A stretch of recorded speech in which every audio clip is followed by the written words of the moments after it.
Thanks so much for the introduction, Sean, and thanks for having me. It's great being here, and I look forward to discussions we're going to have today throughout the day. So this talk is about interactive materials, and to get started, just have a look around you here, or have a look at the objects and photos that you see here on the slide. And I bet you can't but notice that the materials that surround us are really rich and versatile. Starting from, say, warm wood, moving to hard stone, soft paper. There's a rich variety of materials that we are surrounded by and interacting with on an everyday basis. Now, these objects have many different geometries.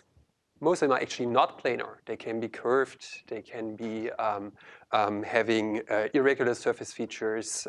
They can have even integrate fine features, like the example on the upper left-hand side, the human body. And those objects and materials have very interesting material properties too. So they can be soft, foldable, many of them are even stretchable, and of course there's more, to just name a few examples. So it's rich and versatile, and the importance of these materials and shapes has been recognized long ago, the importance for the way we interact with our environment and we interact with computing devices. Shapes and materials are rooted in the concept of affordances that we teach all our students. It's also the core of tangible interfaces. And very recently, members of the design community are even postulating there's something like a material turn. In contrast, if we have a look at the devices that our profession, our community is building today, they very often look like this example here. Now we do start embedding interfaces inside the environment, but we end up with planar, classy, rectangular displays, like this example here or the example there. So what we notice is actually that designers start embedding computing into the environment, which I think is great, but they're severely limited by the restrictions of this classical hardware, which has been developed for a totally different purpose initially than for what is being used now. And I think this is not doing justice to us human beings, as it restricts and gives up a lot of the real world's richness that we're naturally surrounded with. So one line of thinking that motivates my group's research is to think about how we can realize interfaces that instead blend in with their physical environment. Can we turn those materials here themselves into the interface to sort of maintain and keep up with the richness of the classical materials that surround us? And this led to research on interactive materials that I've been doing together with my group now for over 5 years. The key idea here is that sensing and output capabilities are integrated directly and seamlessly into the material. So it's becoming an inherent part of the material. The idea is that we have multimodal input and output, various types of input sensing that allow the user to communicate with the computing system, and also various types of output. Ideally, of course, they should have a high resolution of sensing, fast response rate, and allow for computational real-time control. So for instance, we can think of materials that contain multiple functional layers or structures, and then sense touch input or provide tactile output to the human user. We can think of materials that provide visual output by means of seamlessly embedded active displays. These materials can possibly deform and change shape in a computer-controlled way, or they might even interface with the human body itself.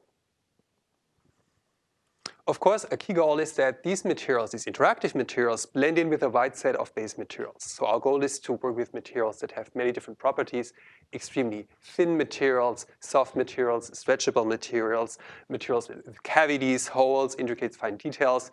Pretty much any property you can think of ideally should be supported with interactive materials.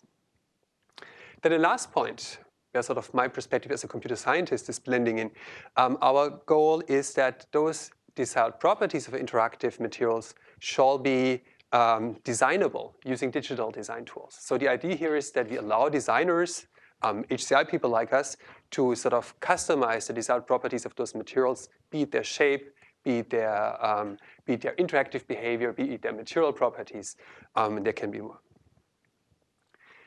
So interactive materials, or more generally, functional materials, have long been within the realm of material science.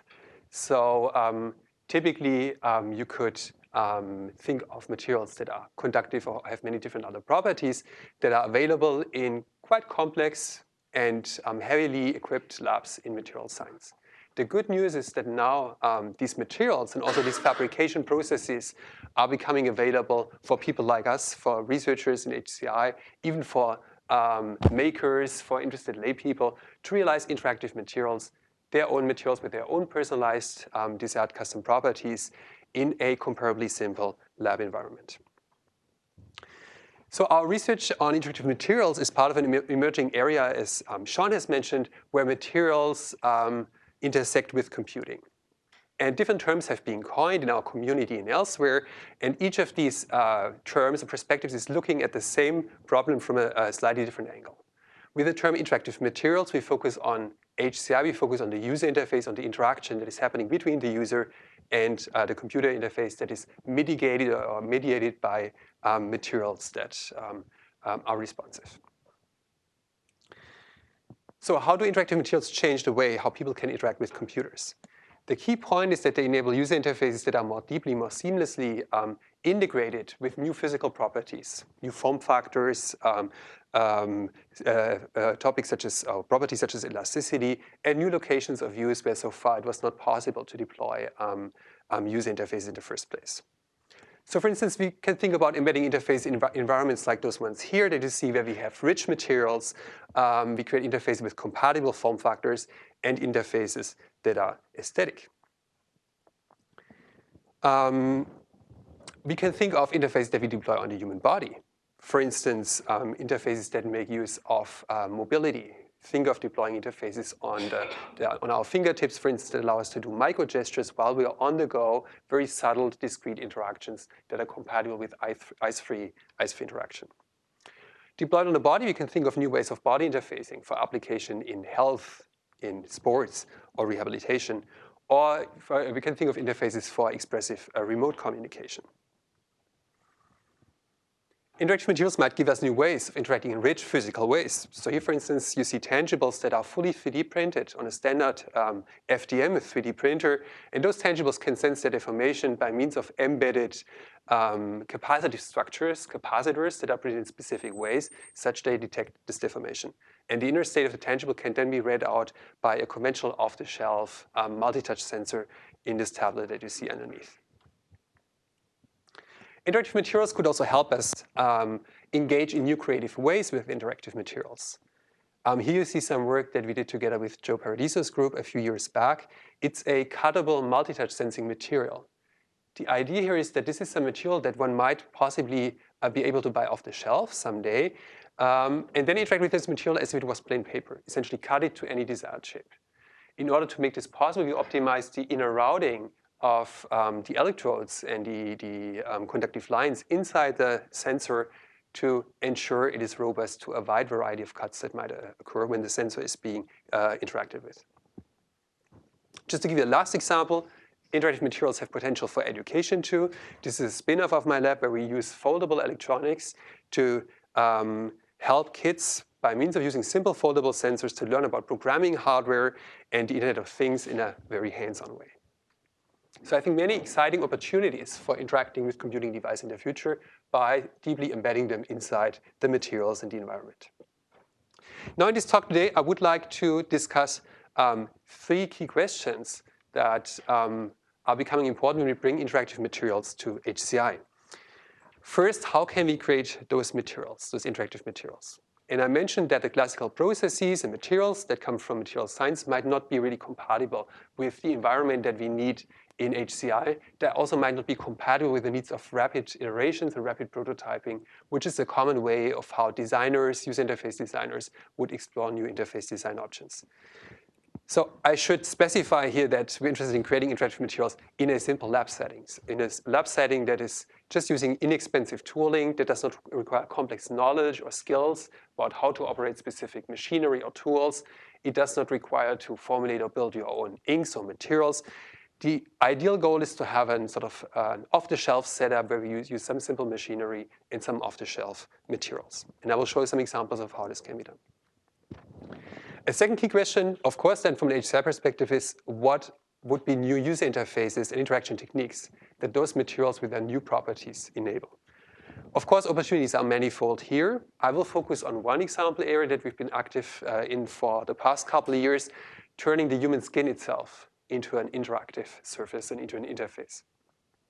Then the last question that I want to conclude with and just briefly discuss some work is how we can actually support designers when they design interactive materials. I mentioned initially that these interactive materials can have many properties, and so it's not directly easy or straightforward to design those properties, and I will show some way of how computers can help us do so efficiently and effectively. But let's start with the first question. How can we create interactive materials in a simple lab setting? And I will start outlining the basic approach of how we do that using digital fabrication, then show you one example of a touch-enabled touch display material, and then briefly introduce some new work, some very recent work where we use commodity inkjet printers to do rapid multi-material fabrication on off-the-shelf devices. But let's start with the basic approach. So the basic idea in how we design and realize interactive materials is that we typically pair some base material with specific functional materials.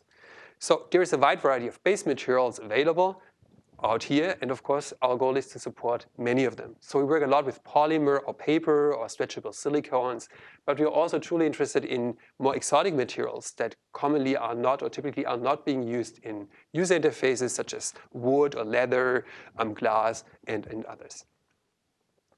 Then we pair those base materials with functional materials that have interesting functional properties. Those functional materials typically come from material science. They might have conductive properties, insulating properties, might sense force, touch input, might emit light, and of course there's many more materials that we can use. These two types of materials are then brought together to form together some interactive material that has input and output capabilities. And here we're interested in many modalities, a large variety of input and output behavior that is important for embedded user interfaces. Of course, things such as touch sensing, pressure sensing, or deformation sensing, but we have also been working on visual display, tactile output, shape change, and others. Now, the key trick here, or the key point, is actually in how you bring those base materials together with the functional materials. There is typically specific patterns or functional structures of how you should lay out those materials to get to a desired behavior, be it touch sensitive, light emitting, or the like. So the magic is in those patterns or functional structures. And I just show a few examples here. We'll have a look at a few of them later on. These can, for instance, be just 2D arrangements of conductive and non-conductive structures. It could be 3D printed arrangements where we combine multiple materials. It could be foldable examples like the one that is on the right-hand side here. This is an origami-like pleat structure that can be folded dynamically and senses its inner state. So the possibilities here are endless, and one of the key challenges is always to find a good structure that can be easily fabricated with off-the-shelf materials to realize a specific desired behavior. Then the question is, how do we actually create this structure once we know which one we would like to realize? And this is where digital fabrication comes into play. So typically here we start with a digital design that we realize at a computer that is defining this very specific pattern, and then we would fabricate it. We start with a digital design tool and then use some fabrication tools to realize a specific structure. Now, in terms of fabrication tools, again, one can think of a large variety of approaches that are available. We do a lot of printing. Printable electronics is a very elegant way of realizing interactive behavior. We print on inkjet printers. We do screen printing. We also use 3D printing a lot. All these can be used to realize patterns in 2D or 3D structures. Laser micromachining is another approach that comes from robotics and mechanical engineering that allows us to particularly work with stretchable materials. I will also show one example about this later. But there's much more that we commonly do not do in our work, but others do it. For instance, you can think of textile processing, sewing, weaving, stitching, and others, or of techniques such as spray coating, laminating. Basically, whatever way helps you realize those functional structures with functional materials is a viable approach here in terms of fabrication. What is important, of course, I mentioned this before, is that these approaches here should be accessible to HCI labs. There's much more available in material science. Our goal is to use the tools and machines that we already have in our labs or tools that can be acquired for little money.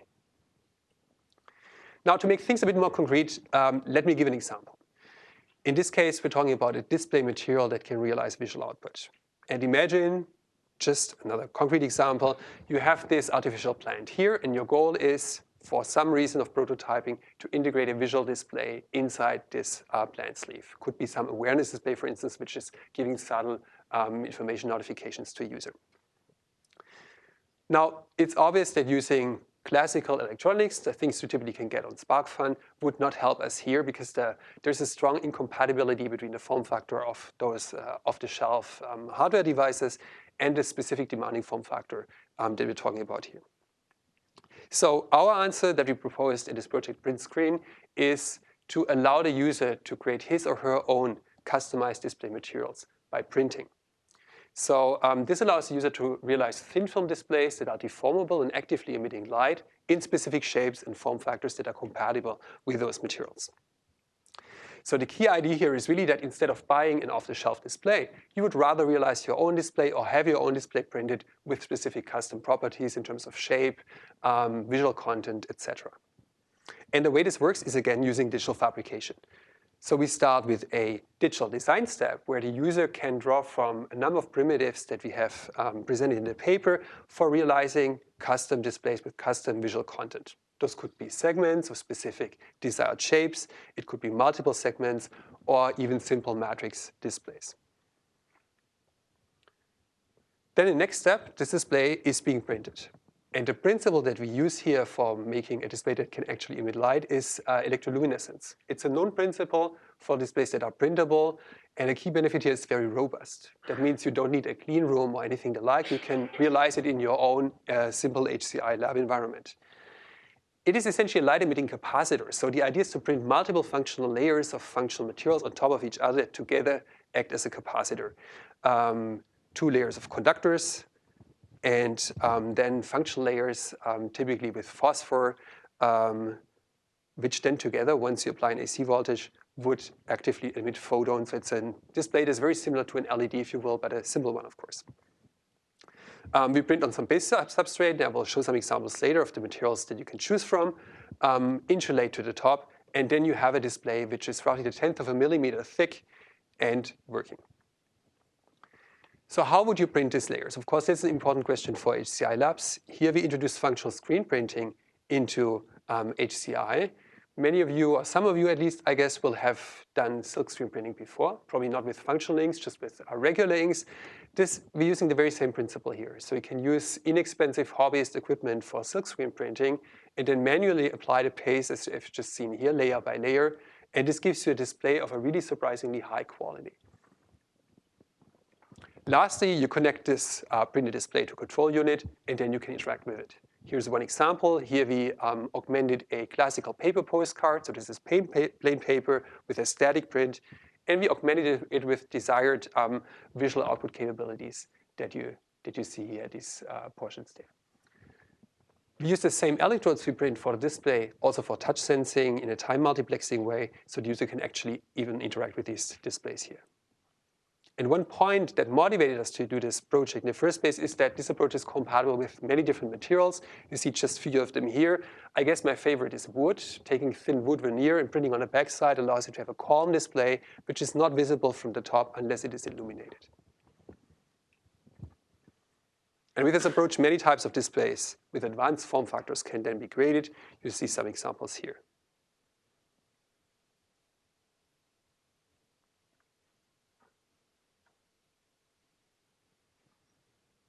Now, this screen printing approach works really well with many different types of functional materials and base materials, as we have seen, but it only works with surfaces which are planar.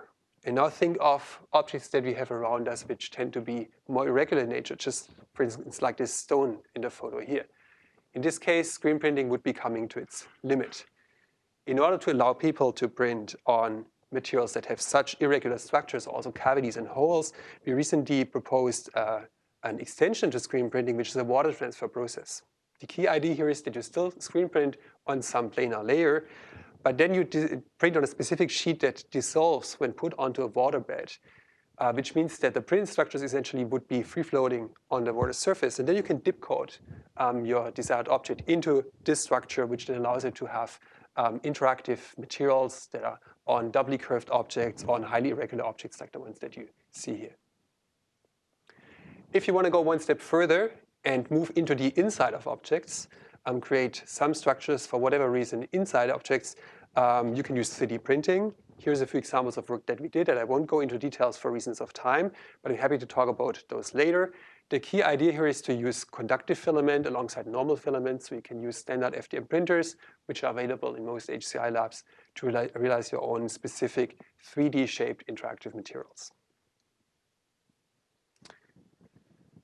I would like to conclude this first part of my talk by talking about fabrication speed. Those of you who prototype interface know how critical iteration speed is. The faster you are in your iterations, the more low-fi prototypes or middle-level fidelity prototypes you can realize. And this actually helps us in coming or finding the final design more quickly. Now, the problem of the screen printing approach that I showed before, and of course also the problem of 3D printing, is that it takes comparably long, a couple hours to realize a functional prototype. It takes that long because you wait for the layers to dry? Like the actual application is. The application takes, I think that the most critical point is that you have to expose a frame first. So in order to screen print, you have some negative mask that defines where the ink is being applied on the surface of the material. And this takes some time. I didn't mention it here, we use photolithography for this purpose. There's some specific emulsion, then you apply each layer manually, you have to dry, you have to heat cure, it all takes time together. If you're fast, maybe you can do it in 2 hours, but it could even take longer than that. So one approach that is considerably faster is this one here. This is not from our own lab, it's from Yoshihiro Kawahara from the University of Tokyo. Really pioneering work. He showed a very exciting property of desktop inkjet printers, which is you can essentially buy an off-the-shelf inkjet printer, refill it with some specific conductive silver ink, and then you can print flexible circuits within minutes. This has helped us a lot, and has helped others in the community a lot to realize interfaces much more rapidly, create touch sensors, flexible PCBs, even antenna within minutes. But a limitation of this approach is that it's restricted to only one specific type of or few specific types of substrate materials which are comparably thick, a little bit like PET films or photo paper. Good for many applications, but limited for others. For instance, we need stretchability. And it's also restricted to only a single layer of silver ink, which limits use for many of the applications that we use screen printing for. And so now I'm excited to share the first time in public some new work, which is not published yet, where we actually extended this approach and allow people to use off-the-shelf inkjet printers to realize multi-layer, multi-material circuits. So we considerably enhanced the set of materials that can be printed with and the set of substrates you can print on. For instance, now you can use stretchable substrates, ultra-slim soft substrates, and others alongside a conventional inkjet printer. And I will just show a video that shows how this works. So we use an off-the-shelf inkjet printer, which costs roughly 50 bucks, and fill in specific types of ink, silver nanoparticle ink, like in prior work, but also conductive polymer ink, which is highly stretchable, electrically isolating ink, and graphical inks. And several types of these inks can be loaded on the same printer to be used simultaneously. Many of these inks can even be printed on together in a single pass. And so, for instance, in this example here, this allows you to realize conductive structures with selected electrical insulation on top. So, for instance, you could realize patterned electrodes or patterned top connectors using this approach here very easily.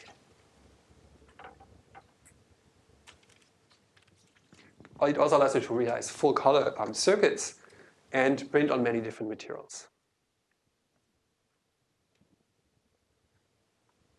So for instance, here you see highly stretchable substrates that can be stretched by roughly 50% for soft interfaces. We have a transfer approach to realize circuits on textiles, realize ultra-slim tattoo designs, or work with thermoplastics. So this is considerably extending the range of materials that you can work with, and there are a set of applications that are being possible. For instance, you could realize your own stretchable input devices within minutes, your own e-textile circuits within minutes, or even interface with the human body. These are all things that we used screen printing before. Again, I mentioned it took a couple hours. Now we brought this down to 2 minutes. And this required a quite extensive, careful matching of the inks with the substrate materials in the printer to get this working.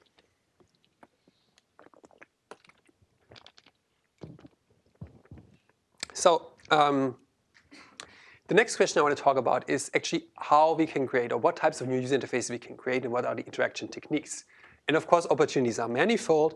I essentially would like just to highlight that I see two main areas where you can do this: in the environment or augmenting the human. It's the latter that you're particularly fascinated about because skin is such an interesting material. It is soft, it is stretchable, it's covering all our body. The skin is inherently multimodal, sensitive, and expressive. It supports proprioception, tactile, and many other of the exciting features and properties that we are using on an everyday basis. Looking at the history of mobile computing devices, skin may well be the next interface. So if we look at each of these generations, we notice that with each generation, the devices get smaller, the form factor is considerably decreased. At the same time, those devices are moving closer to the human body. So this makes it plausible, for us at least, that skin might be a next generation of interfaces that are intimately, really closely coupling with the human body. And this led us to work on a vision that we call interactive skin, where the idea is that we create very, very slim devices that contain sensors, displays, actuators that you can wear right on your skin, even at very demanding body locations, such as those here that are highly curved and undergo a lot of strain and deformation. So for instance, deployed on the fingertips, these devices could allow us to do new types of ice-free microgestures. The idea is that we have high-resolution multimodal input and output on those devices, could possibly even interface with the body for purposes such as physiological sensing. And the point that here again is very important that I mentioned before and the other examples as well is that there is a high degree of personalization necessary, probably even higher in this case than with off-body applications. So the size and shape of those devices varies quite a bit amongst users. And so does the visual aesthetics. So as soon as we wear devices on our body, they become sort of a fashion statement, if you will. And each and every user probably has a different understanding of how devices should look like on their own body. So within this space, I would like to present 3 projects that we have done in the past years. First, about personalized skin interfaces, how we realize those personalized shapes and visual aesthetics. Then secondly, I'm going to talk about interaction using body landmarks. And lastly, mention some recent work that we presented at WIST last year about feel-through tactile output. I should say that a key motivation for our work on interactive skin is work from the robotics community and mechanical engineering community about electronic skin. So the main idea here is, and they started as early as 20 years ago with this idea, is to augment robots with some skin type behavior or skin type surface that can sense surface interactions or environmental interactions. And a lot of work has been done since in those communities for robots, but also for the human skin. And we draw upon those materials and also upon the fabrication processes that have been presented there. But again, a specific perspective that we have is that we transfer approaches to make them viable within an HCI context. So I would like to start with iSkin. This is work that we presented a few years back at CHI, which is an approach for realizing personalized skin interfaces that have personalized shapes and personalized aesthetics. It's the first stretchable touch sensor for the human skin that was presented. And here's an example of a prototype. We make this of silicone materials that are highly stretchable and deformable, as you can see here. And these devices sense touch input at various desired locations with 2 levels of contact force. In order to make those devices customizable, we again use a digital fabrication pipeline. We start with silicone-type materials. PDMS is a medical-grade silicone, and CPDMS is a variant of that, where carbon particles have been added to make the structure conductive. The designer can lay out a digital design in a custom shape and custom aesthetics. And I would like to highlight that the black parts that you see here actually are both the visual design, but at the same time, they also act as the electrical connections, as the electrodes that are required for sensing, and as the interconnect. And using some principles that we present in the paper, these can be laid out in specific visually aesthetic ways. We then use a laser cutter for pattern those layers and sandwich those together to realize a 5-layer sandwich that uses capacitive and resistive sensing for detecting touch input. And this then allows for realizing new types of body devices. Just a few examples are shown here. For instance, devices that can be wrapped around the finger for microgestures. You could think of stickers that are really inexpensive, could sort of act as a giveaway at a festival, if you will. One can realize extensions to conventional devices, which are soft in this case. So we have realized a rollout keyboard, but I think this is just one example for a larger class of devices that are soft and extended rigid body-worn accessories. And of course, there's many more applications you can think of. Now looking at eye skin, I should mention that the devices that we have realized here with silicone are roughly 0.5 millimeter thick, which is fairly thin compared to the classical devices, but still comparably thick if you think of the human skin. Essentially what eye skin did is looking at the skin a little bit in a way of the illustration that we see here, treating the skin as maybe a slightly curved surface, but which is more or less homogeneous. Now, of course, if we look more closely at our human body, we notice there's many more features if we go down to the details. So there's many features that are visually distinct from their surroundings. There's features that are tactually distinct from their surroundings. And in follow-up work, we were interested in leveraging on those to realize interfaces that more seamlessly blend with the human body, and particularly to allow the user to sort of identify distinct areas on the body for interaction by being guided by those body landmarks. Now this required us to realize devices that are much slimmer, and for this purpose we used a different approach. We used screen printing on commercially available temporary tattoo paper. Here's one example of a PrintScreen-like electroluminescent display that we realized in a very slim form factor, so it can be worn on the body and deforms closely and nicely with the human skin. In addition to displays, we realized other modalities too. Touch input, of course, capacitive touch input is comparably easy, but we also realized squeeze sensors that make use of the elasticity of the human skin, and bend sensors that can detect the physical configuration of the body. The important part here that I would like to highlight is that those devices are much slimmer than the devices we had before. You see photographs on the top that show that these devices closely conform even to fine wrinkles on the body. And this SEM scan below here shows that these devices, depending on how many layers they have, would range between 4 microns and roughly 50 microns, which is still thinner than the diameter of a typical human hair. Now that we have devices that are so closely conforming to the human body, this allows us to interact on body landmarks. We dived into the literature and identified a number of landmarks that we can be used for interaction, making use of bony skeletal features, for instance, making use of microstructures, elasticity, and others. I just want to show some of the example interaction techniques that we have presented in the paper. There is more if you're interested. You can find them in the paper and in the full video. One example that I'm excited about is microstructures. If you think of a human hand, there's many of them, those tiny flexure lines that we have. And they have this really interesting property that you can feel them with basically taking your thumb, sliding across the index finger. You can feel them even without looking at it. So this makes it a good way of providing tactile feedback for microgestures, say, while you're on the go and you cannot look at the area where you're interacting. In this example here, we use those flexure lines for toggle input, toggling some functionality on and off by deploying a touch sensor on this flexure line, which is very slim. And then you see essentially here that this can be used to toggle features on and off. And given we have many of those flexure lines on the hands, we can think of many different types of functionality that are laid out on the hand for direct interactions. Now, if you do not toggle, but instead you slide in the orthogonal direction, we can think of this as a continuous slider. So in this case here, it could be setting some continuous value while you slide along. And again, here we leverage on taction and proprioception to allow the user to get direct tactile feedback about his or her interaction. Thinking of visual landmarks, such as birthmarks, one can think of ways to augment natural visual landmarks with some other type of visual output. In this case, this could be used for self-expression or for remote communication. Just one example that shows that slim body-worn displays are viable using this technology. One last example I would like to show is elastic landmarks.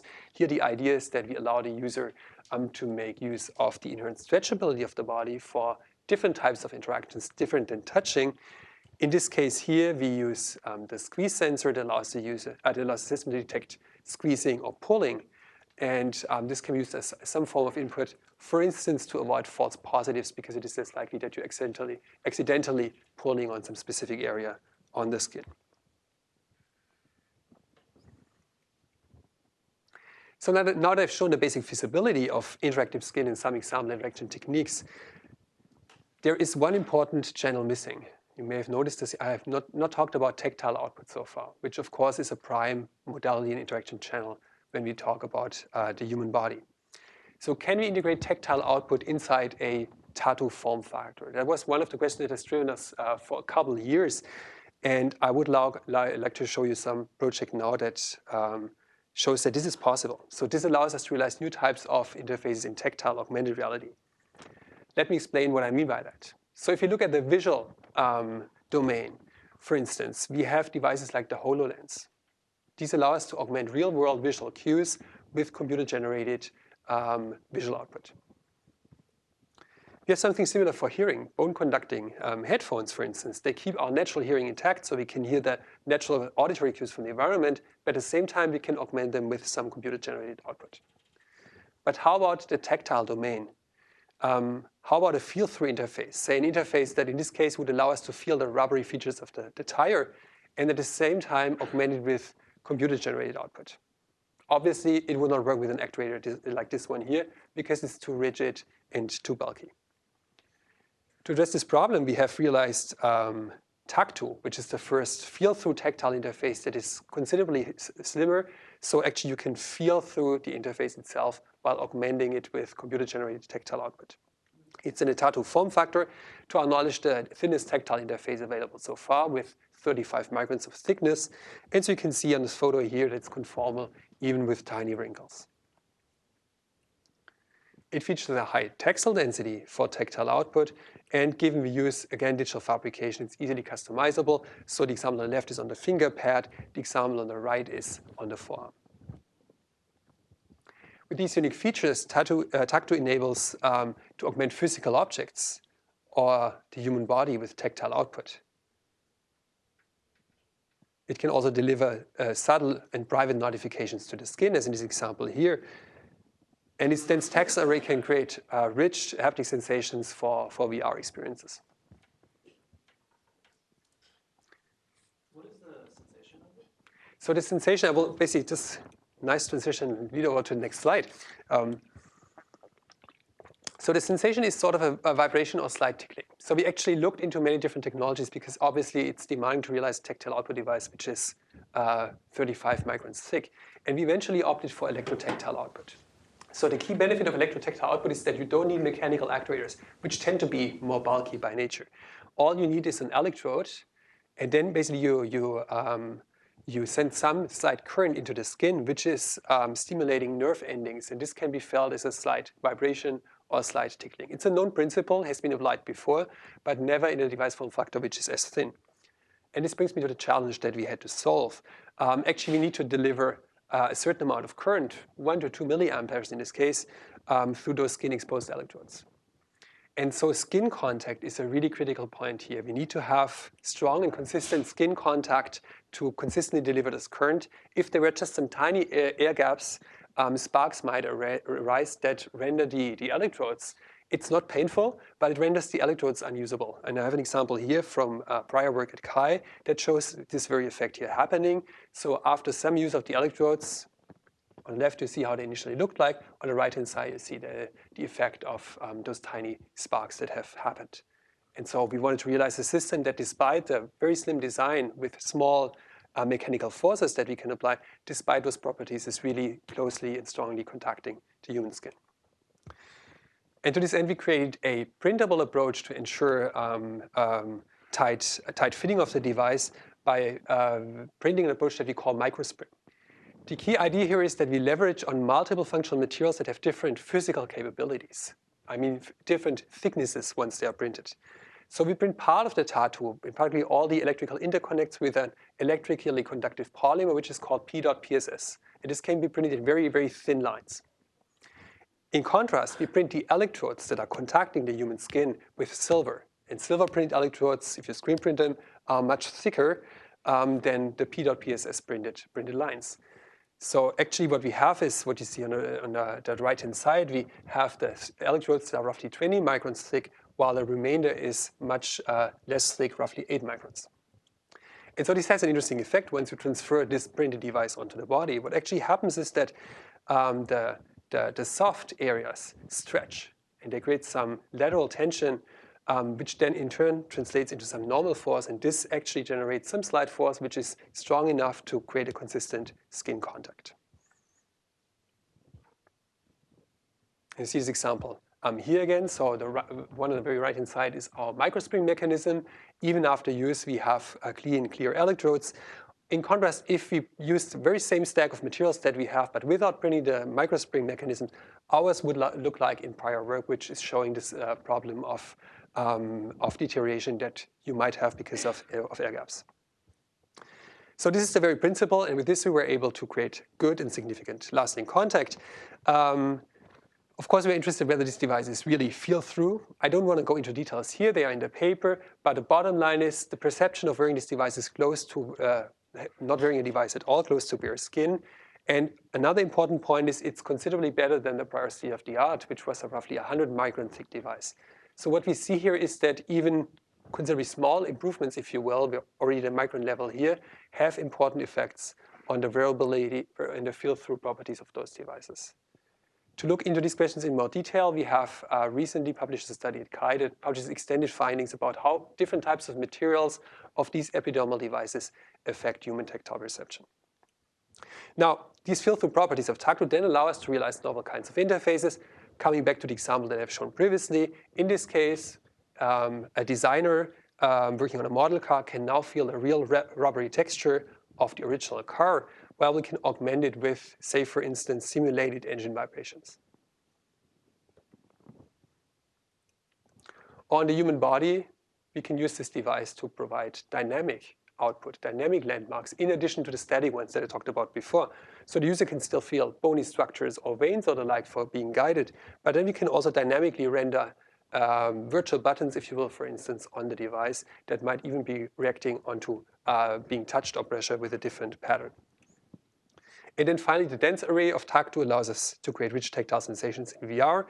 In this example, for instance, here, a virtual branch that is rendered in VR. The user can feel the needles or the stems and branches in a sort of localized way by basically having actuated only one taxel, while if you're touching larger areas, we would have many more of these taxels actuated. So actually, we can create some rich, novel ways of experiencing the virtual reality here. So this brings me to the end of my talk. I would like to conclude with a third area, briefly talking about how we can actually support designing for those interactive materials. And I think you have seen now in the previous examples that interactive materials have many different properties that might be hard to design for, actually. So we're talking about material properties here. Say, for instance, the desired stretchability of those materials. We're talking about the shape. It could be 2D contour or also more complicated 3D shapes. And of course, last but not least, the interactive behavior. What sort of sensing or output modalities shall be supported? What's the interactive location, the resolution? We could even think of user interface controls that encapsulate some specific type of behavior. Now, designing for all of them is, of course, not easy. The way we have done this so far is essentially doing a manual design using a digital design tool. So by laying out circuitry in a vector graphics application, by writing Arduino firmware code, etc. That's something we can do, and I think many other people in the HCI community can do. So we experienced that these approaches work well for our community, but it's understood that there's still sort of a high entry level for end users or for designers who are less familiar with electronics. And so to support those, I think an important next step will be to provide computational design tools.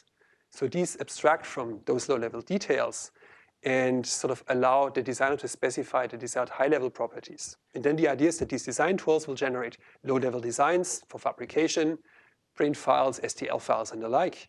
And they might also provide controller code or even stubs for the final application to interface with. So computational design tools is not a novel field. There has been quite a bit of work, particularly in the computer graphics applications, computer graphics domain. But typically, they look at geometry or some functional properties relating to geometry and materials. We, in contrast, here look basically at electronics. So our goal is to bring a specific electronic design together with specific materials. And I just want to show a few first examples from our recent work for each of these areas. Of course, all of them are interlinked. So in this case here, we design for specific material properties. But of course, we also have to take shape into consideration and the electronics. So this is LASIK, work that we have presented this year at CHI. And the key idea here is to provide a very rapid way to create stretchable circuits. And the novelty here is that this stretchability can be custom designed. So you can basically design, while you design the circuit, how stretchable it should be, what is the directionality of stretch, and you can even have multiple areas, separate areas defined on the same circuit. We do this using parametric cut patterns that you can see here that allow some deformable materials to stretch once these cut patterns are applied. And here's an example of the interface. The designer specifies a desired stretchable area and can then set a stretchability using a slider, as you can see now. This automatically dynamically adapts the pattern. Then to turn this stretchable material into a circuit, the user can select components from a library of components, place them on the circuit, and then define how they shall be electrically connected. And then the design tool will take care of the rest and automatically create routings through this complex cut pattern here. A laser-compatible specification is then automatically realized, and then in a single pass on a laser cutter using cutting and ablation, this stretchable circuit can be realized within just a few minutes. And this allows you to realize prototypes like this one here, very simple one. This one here that uses multiple directionalities of stretch integrated, a stretchable sensor for the elbow. Here again, we use multiple levels of stretchability. Or this simple prototype here where we have a stretchable gain controller, where the stretchable part in the middle is actually part of the circuit and electrically connecting between both handles. Going one step up, looking at shape, another example here on multi-touch sensors, work that presented last year at CHI. Talking about shape, of course, in our case, again means that we have to adapt the electronic circuitry to meet with the specific demands of those shapes. And this is what we did here in this example of a multi-touch sensor. Here, with this design tool, the designer just specifies the desired outer contour of the sensor, and then using parametric designs, the actual functional elements of the sensor are automatically realized. And a very last example for the highest level interactive behavior is this one here. In this case, this is Folio. We supported or presented a new fabrication technique for creating folded 3D objects that are interactive. And the key idea here is to abstract from low-level foldable patterns to high-level user interface controls. Because it would be really difficult for designers or end users to specify specific pleat patterns, and they think about electrodes and the like should be laid out there. So all this is taken care out by the tool. And so what we developed is various parametric user interface controls that can be directly applied to a 3D model. This is all in Blender, a CAD modeling environment. Then essentially they just show up here. And I will show in the video here what is the behavior then.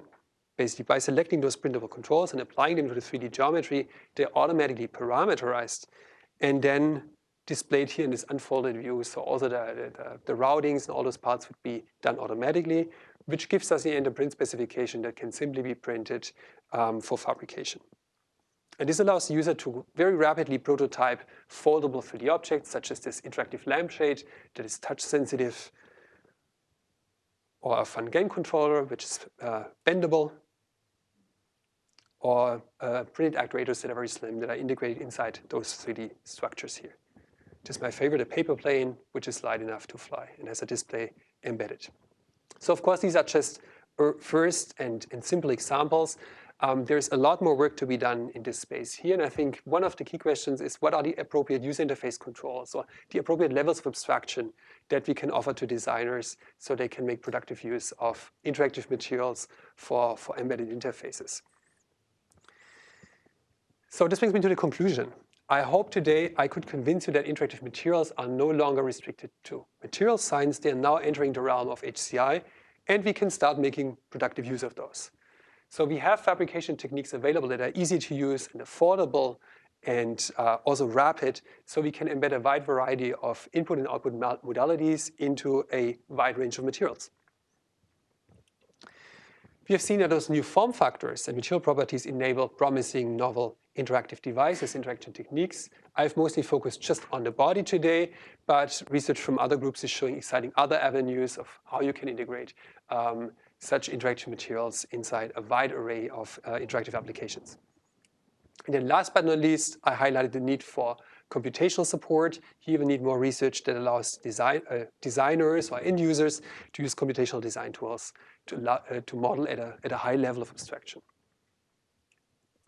So what are directions for future work? Alongside the line of design tools, I think personalization is a really important aspect that we're just starting to tap upon.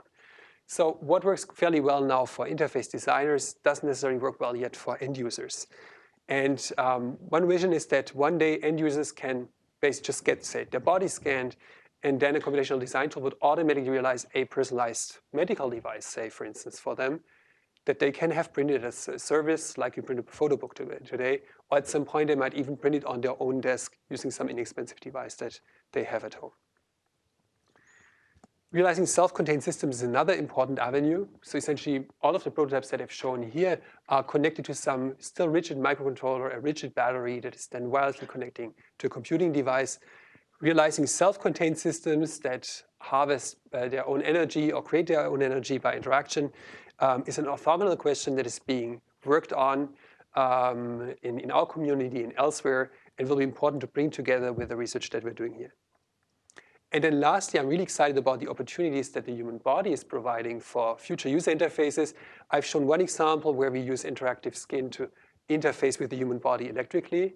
But this is just a starting point. There's many more opportunities for using interactive materials for various applications in health, in fitness, in rehabilitation, etc. So of course, many people have contributed to the projects that I've presented today, and I would like to thank all of them, all my team members who have contributed to these projects, and also our external collaborators at MIT, at CMU, Google, the Institute of New Materials, TU Darmstadt, and the University of Copenhagen. Thank you. And